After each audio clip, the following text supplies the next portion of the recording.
and willows grew, while the uplands were covered with screw pins and ginkgo. Yeah, well, I'm no ruddy poet, but I can appreciate a beautiful scene.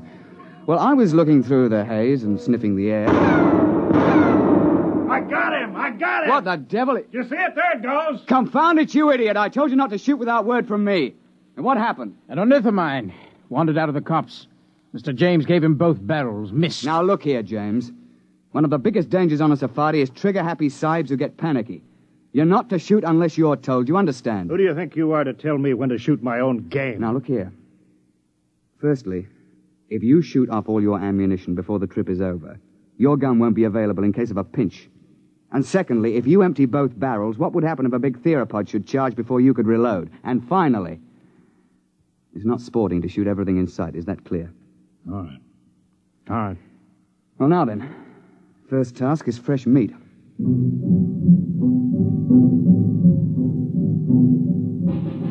As I told you, Holsinger wanted a ceratopsian head. James insisted on a tyrannosaur. Then everybody would think that he'd shot the most dangerous game. Well, the fact is that Tyrannosaur's overrated. But everybody's read about the tyrant lizard, and, well, he does have the biggest head of the theropods. Oh, and he'll snap you up if he gets the chance, no fear. Oh, we started off searching for meat. The Raja and I put the sahibs in front. We tell them it's so that they'll get the first shot, which is true, but another reason is that they're always tripping and falling with their guns cocked, and if the guy were in front, he'd get shot.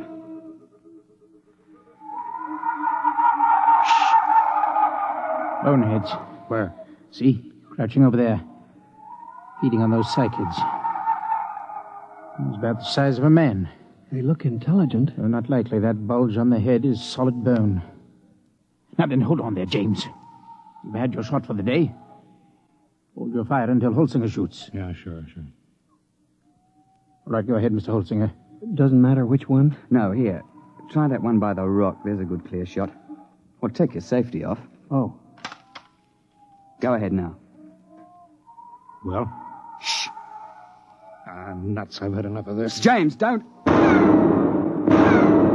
I got him clean right through the heart. First shot, how's that? I thought you were going to give Holsinger the first crack. It's his turn. Well, I waited. Took so long I thought he'd gotten buck fever. Very well. But if this sort of thing happens once more, we leave you at camp the next time we go out. The next couple of days, we trekked around the neighborhood and then headed over to the sauropod swamp, over to the west. We were staked out along the edge of the lake, watching a big beggar out in the swamp waving his head about. And they're the big ones. They look something like the brontosaur. Can't we shoot him? I wouldn't. Why not? Well, there's no point to it, and it's not sporting. Like, if you kill one in the water, he sinks and can't be recovered. And if you kill one on land, well, the only trophy is that little head on the top of that long neck. You can't bring that whole beast back because he weighs 30 tons or more. That museum in New York got one. Oh, yes. Well, they sent a party of 48 to the early Cretaceous with a 50 caliber machine gun. They spent 2 solid months hacking and sawing the carcass apart and hauling it to the time machine. I know the chap on the project, and he still has nightmares in which he smells decomposed dinosaur. And they also had to kill a dozen big sauropods who came in for the party. And then they had them lying around, too. They lost 3 men. Reggie, duckbill. Where? Where are they? Up there at the shoreline. Now, keep your voices down. You see? With the crest on the back of their heads. Mr. Rivers, I've been thinking over what you said about those heads. If I could get one of those duckbills, I'd be satisfied. It'd look big enough over my mantle, wouldn't it? I'm sure of it, old boy. Well, let's be off. Roger, you wait here with Mr. James. Shouldn't take us long.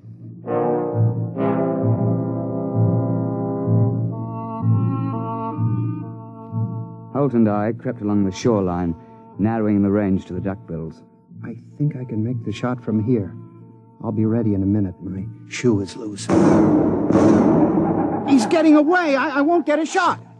I'm afraid Mr. James has fired both barrels again. James, that's the second time you spoiled my shots. I ought Don't be a fool. I couldn't let them wander into camp, stamping everything flat. There was no danger of that. You can see that the water is deep offshore. It's just that our trigger-happy Mr. James can't see any animal without shooting. And if it did get close, all you have to do is to throw a stick of firewood at it. They're perfectly harmless. But how was I to know? I believe I mentioned it. Well, what are we on this miserable trip for, except to shoot things? There are certain rules, you know. You call yourselves hunters. I'm the only one who is hitting anything. Now, just a moment, old man. You're behaving like a confounded skite with more money than brains. I should never have brought you along. Well, that's how you feel. Give me some food and I'll go back to the base for myself. Now, don't be a bigger ass than you can help. That's quite impossible. All right, I'll go alone. I wouldn't want to pollute your air with my presence. Yeah, that's an attractive thought, Reggie, but we can't let him go. He'll get lost or starve. All right, I'll go after him.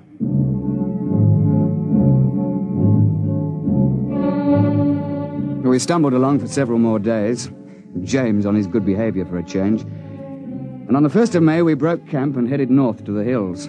That was hot and sticky. And we were soon panting and sweating like horses when I picked up the smell of carrion and heard the thrumming of the flies.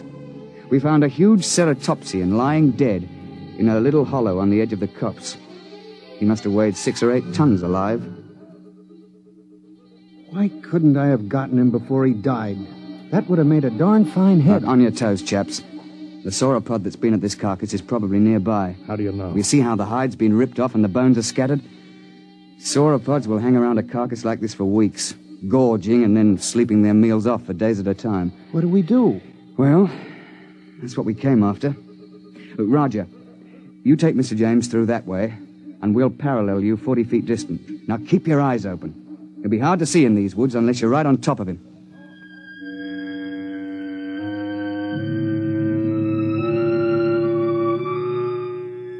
We pushed through the edge of the copse, looking for the huge flesh-eater who'd been at the carcass. I could hear James and the Rajah pushing ahead on my right. We were separated by a gully when I heard a noise ahead on our left. What is it? I don't know. Take the safety off your gun. Oh, there it is. It's one of those boneheads. Ah, well, they're not dangerous at any rate. But be careful.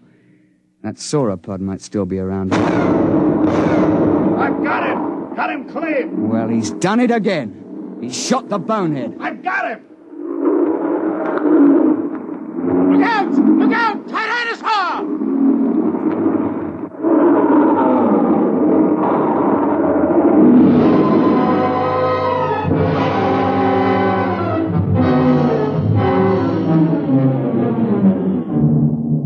The Tyrannosaur heaved his head out of the shrubbery just in front of us. Look, the scientists can insist that Rex is bigger than Trionches, but I'll swear that this Tyrannosaur was bigger than any Rex ever hatched.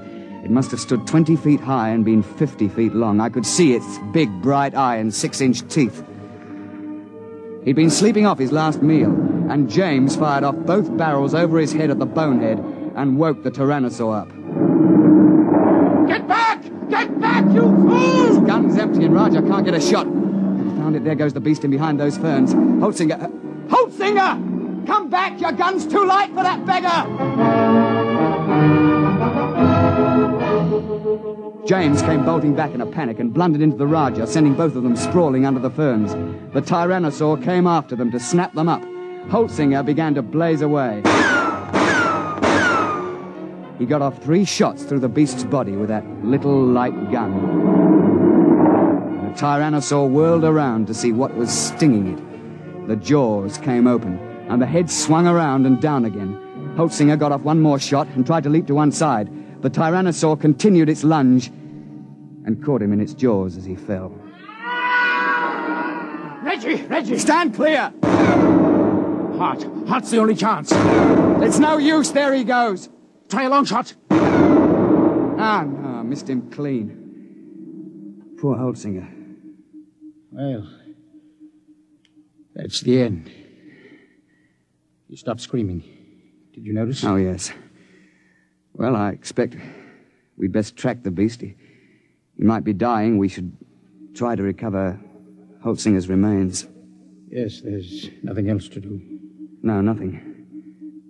It's a bad show all round.